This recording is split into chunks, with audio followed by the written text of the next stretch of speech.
Hey guys, welcome back to my channel. आप सुन रहे थे मेरे साथ शाह उमर की परी। शाह उमर की परी भाग 25। पिछले भाग में आपने पढ़ा कि आशिफ परी से पूछता है कि वो अकेले में किससे बात कर रही थी, लेकिन परी इस बात से साफ इनकार कर देती है कि वो अकेली थी। दूसरी तरफ शाहजैद आखिर क्यों अपने बच्चों पर इतनी सख्ती किया करते हैं। वहीं एक और सारी परेशानियों के बावजूद उमेर और परी की मोहब्बत गहरी होती जा रही थी। अब आगे बढ़ते हैं। शहर धनबाद में। मैडम उठिए, 9 बज रहे हैं। आपके पापा की रिपोर्ट आ गई है, आप जाकर डॉक्टर से मिल लीजिए। हॉस्पिटल स्टाफ बेंच पे बैठे हुए सोई हुई परी से कहता है। हाँ ठीक है, मैं जाती हूँ। परी उठते हुए कहती है, फिर हसन जी के पास जाती है जो कि उसी का इंतज़ार कर रहे थे। आ गई बेटा तुम, जरा चाय मंगा देना, सुबह सुबह चाय की बड़ी तलब होती है। हसन जी ने कहा। जी पापा, अभी लेकर आई। वो कहती हुई मुड़ती है कि आशिफ वहाँ आ जाता है। परी तुम जाकर रिपोर्ट्स ले आओ, मैं अंकल को चाय नाश्ता करवाता हूँ। आंटी ने घर से चाय और नाश्ता भेजा है, आशिफ ने कहा। ठीक है, मैं आती हूँ, परी ने कहा। फिर वो रिपोर्ट्स लेकर डॉक्टर से मिलने चली गई। तुम या आशिफ, परी के साथ तुम्हारी बात बनी कि नहीं? हसन जी ने कहा। कहाँ अंकल, आपकी बेटी तो सही से बात भी नहीं करती। बात क्या बनेगी? आसिफ ने चाय फ्लास्क में से कप में डालते हुए कहा। कोशिश करते रहो बेटा, हाथ मान जाएगी वो, हसन जी ने कहा। हाँ हाँ अंकल, आप भी ना बहुत फनी हो। अच्छा ये बताओ, हाथ पैर आपके सही से काम कर रहे हैं ना? आशिफ ने कहा। हाथ तो चल रहे हैं बेटा, मगर पैर तो पहले से पैरालाइसिस हैं, वो अब क्या काम करेंगे, हसन जी ने कहा। ओफो अंकल, आप भी ना, चलो पहले आप अपने पैरों को धीरे धीरे हिलाकर देखो उनकी क्या पोजीशन है, आशिफ ने कहा। तो हसन जी चादर हटाकर अपने पैर धीरे धीरे हिलाते हैं तो उनकी हैरत से आंखें चौड़ी हो जाती है। उनके पैर बिल्कुल ठीक हो चुके होते हैं, बस थोड़ा सा दर्द हो रहा होता है उन्हें। हसन जी धीरे धीरे पैर जमीन पर रखकर खड़े होने की कोशिश करते हैं तो उनके पैर कांपने लगते हैं, जिससे हसन जी का बैलेंस बिगड़ता है और वो गिरने लगते हैं। तो आसिफ उनको सहारा देकर गिरने से बचा लेता है। अंकल कोई बात नहीं, आप कई साल से चल नहीं पाए, इसलिए डरना जायज है। चलिए एक बार और कोशिश करिए, आसिफ ने दोबारा उनको खड़े करते हुए कहा। ठीक है बेटा, कोशिश करता हूँ, तुम जरा अपने कंधों का सहारा दो, हसन जी ने कहा। फिर वो आसिफ को पकड़े धीरे धीरे अपने कदम जमीन पर चलाते गए। वाह पापा, आप तो चलने लगे, परी ने आते हुए कहा। बहुत देर लगा दी तुमने परी आने में, आसिफ ने हसन जी को अपना हाथ थमाते हुए कहा। हाँ वो मैं रिपोर्ट्स दिखा रही थी डॉक्टर को, परी ने कहा। आशिफ मुझे अब बेड पर बिठा दे, और क्या निकला रिपोर्ट में बेटा, हसन जी ने कहा। थोड़ी अंदरूनी चोटें हैं, बाकी कहीं से भी आपकी हड्डियां टूटी हुई नहीं हैं। डॉक्टर कह रहे हैं कि शायद लैब वालों ने पहली रिपोर्ट गलत देख ली थी या दी है, क्योंकि एक दिन में हड्डियां ठीक कैसे हो सकती है। उन्होंने दवाइयां लिख दी है, बाकी अब घर चल कर बात करेंगे, परी ने खुश होते हुए कहा। ये तो बहुत ही अच्छी बात है परी, तो अंकल चले घर बिना व्हीलचेयर के, आशिफ ने खुश होते हुए कहा। हाँ बिल्कुल, बस थोड़ा सहारा चाहिए तुम दोनों का, हसन जी ने कहा। पापा आप हैं तो मेरा सहारा है, आपके सहारे ही तो मैं हूँ, आपको सहारे की जरूरत नहीं है। आशिफ तुम पापा को लेकर चलो, मैं सारा सामान समेट कर आती हूँ। और हाँ ये लो डिस्चार्ज पेपर, परी ने कहा। तो आशिफ हसन जी को सहारा देते हुए अपनी कार तक लेकर आ जाता है। तब तक परी भी सारा सामान थैले में ले आकर कार में बैठ जाती है और वो घर की तरफ निकल जाते हैं। आशिफ तुम पापा को लेकर जाओ, मैं मम्मी की आंखें मूंदकर दरवाजे पर लाती हूँ, पापा को चलता हुआ देखकर वो खुश हो जाएंगी, परी ने कार से उतरते हुए कहा। जो हुक्म मेरे आका, आशिफ ने शरारत से कहा। तो हसन जी हंसने लगते हैं। परी उसे पागल कहकर घर के अंदर चली जाती है। अरे परी बेटा, आ गई तुम, और तेरे पापा, नादिया जी ने परी को घर में आते देखकर कहा। मम्मी पहले अपनी आंखें बंद करो, आपके लिए सरप्राइज है, परी नादिया जी की आंखों को अपने हाथों से बंद करते हुए कहती है और बाहर ले आती है, जहां सामने हसन जी अपने पैरों पे खड़े होते हैं। परी बेटा तू मुझे कहाँ लेकर जा रही है, कैसा सरप्राइज, छोड़ मेरी आंखों को वरना गिर जाऊंगी मैं, पापा के बगल में मेरा भी बेड डलवाना पड़ जाएगा तुझे, नादिया जी ने कहा। टड़ा, देखो मम्मी, परी ने खुशी से हाथ हटाते हुए कहा। या अल्लाह, ये कैसा चमत्कार है, आप अपने पैरों पर खड़े हैं, नादिया जी ने चौंकते हुए कहा। खड़े ही नहीं आंटी, अंकल अब चल भी सकते हैं, अंकल जरा चल के देखो आंटी को, आप डरो नहीं, मैं आपको सहारा दूंगा, आशिफ ने कहा तो हसन जी धीरे धीरे चलकर नादिया जी के पास जाते हैं। माशाअल्लाह हसन भाई, खुशामदीद। अरे भाई, अगर पता होता कि दोबारा एक्सीडेंट होने से तुम चलने लगोगे तो कब का एक्सीडेंट करवा देते तुम्हारा, रफीक जी ने कहा तो आशिफ गुस्से में उन्हें घूरता है तो वो खामोश हो जाते हैं। मम्मी पापा की सारी दवाइयां हैं और पैरों की मालिश के लिए ऑयल है, टाइम पर उन्हें देते रहना, परी ने दवाइयां अपने पापा के रूम में रखते हुए कहा। परी बेटा, घर तुमने साफ किया था, किचन में फलों से भरी टोकरी और मेवे तुमने रखे हैं, नादिया जी ने कहा। क्या फल और मेवे? कहते हुए परी किचन में जाकर देखती है तो वो समझ जाती कि ये उमेर का काम है। हाँ मम्मी, मैंने ही लेकर रखे थे पापा के लिए। मगर बेटा, नवंबर में तुझे आम कहाँ से मिल गए, नादिया जी ने कहा। मम्मी आप भी ना, मॉल्स में हर मौसम के आपको सारे फल मिल जाएंगे। अब ज्यादा सवाल जवाब नहीं, मैं बहुत थक गई हूँ और नहाने जा रही हूँ, परी ने खुद को नादिया जी के सवालों से बचाने के लिए कहा।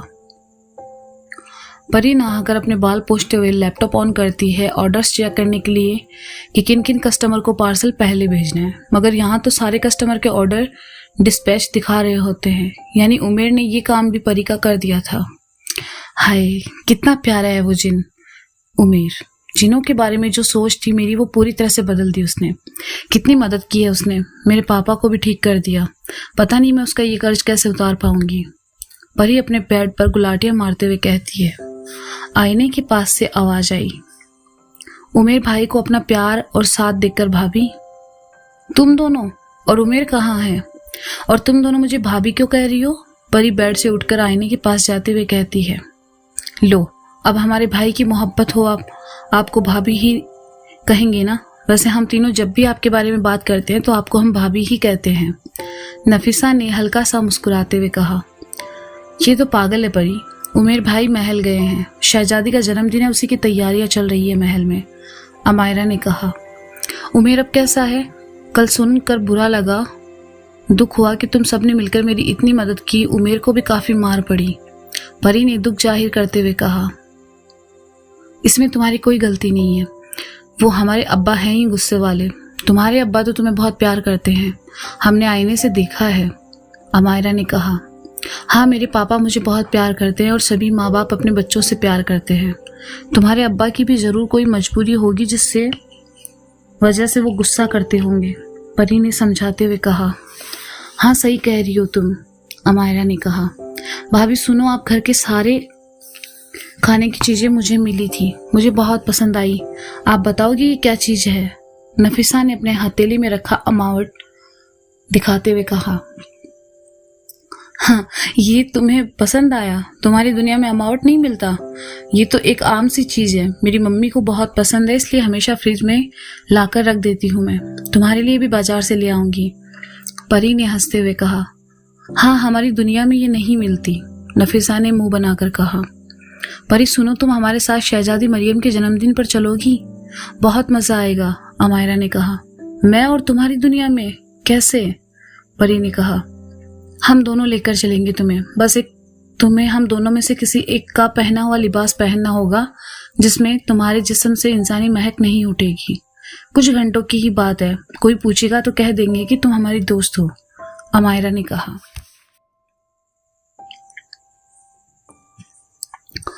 और हाँ परी भाभी, आपकी जो दोनों गाउन है ना, जो हम दोनों का है, उमेर भाई ने आपको हमसे चुरा कर दे दिया, उसे मैंने कल पहना था तो आप उसे पहन सकती हो, नफीसा ने कहा। क्या? वो गाउन तुम दोनों का था और उसने मुझे दे दिया? उमेर तो बड़ा शरारती है, परी ने मुस्कुराते हुए कहा। अभी आपने भाई की शरारत देखी कहाँ है, बस आगे आगे देखती जाइए, अमायरा ने कहा। फिर तीनों एक साथ हंसने लगती है। दूसरी दुनिया, जाफरान कबीला। बड़े बुझे बुझे लग रहे हो आज, लगता है जैज चाचा ने तुम्हारी खबर ली है, खामोशी से काम कर रहे उमेर को शहजादी मरियम ने कहा। मगर उमेर बिना जवाब दिए पूरे महल को रंग बिरंगे फूलों से और झूमर से सजाकर बगीचे में तालाब किनारे आकर बैठ जाता है। शहजादी मरियम भी उसके पीछे पीछे चली आती है। आप क्यों आई हो यहाँ? उमेर ने शहजादी को आते देखकर कहा। अपने दोस्त की मायूसी की वजह जानने आई हूँ, शहजादी मरियम उमेर के बराबर बैठते हुए कहती है।